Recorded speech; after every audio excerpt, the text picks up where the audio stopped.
بسم اللہ الرحمن الرحیم، لرن قرآن وداؤٹ گرامر۔ آج کا لیسن اسم کی تعریف۔ آج ہم پہلے یہ جان لیتے ہیں کہ اسم کیا ہے۔ کسی جگہ، چیز یا کسی شخص کے نام کو اسم کہتے ہیں، مثلاً کراچی، لاہور، دہلی، آگرہ وغیرہ۔ میز، کرسی، قلم، کتاب، پلیٹ وغیرہ سب اسم ہیں۔ اسم کی نشانیاں۔ عربی میں اسم کی پہچان: پہلا نمبر، لفظ کے آخری حرف پر تنوین ہوتی ہے۔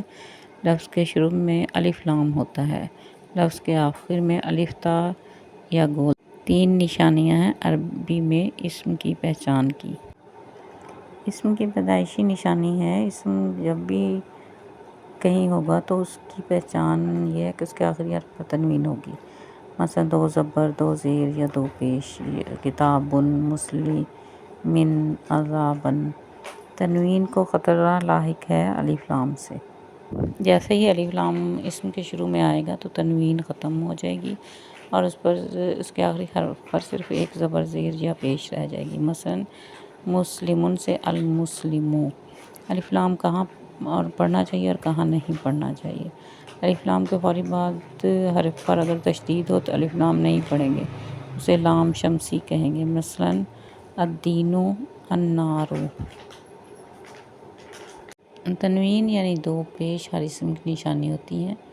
تنوین یعنی 2 پیش پر اسم کی پیدائشی نشانی ہوتی ہے، جیسے ظالم، نوح، صادق، کافر، مومن، صالح، فاسق۔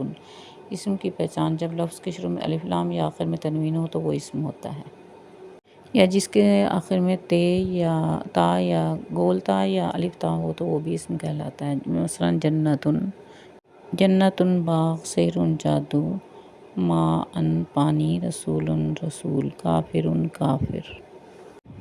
اسم کی مثالیں ہیں: برق، بجلی، قوم، قوم، ثمرۃ، پھل،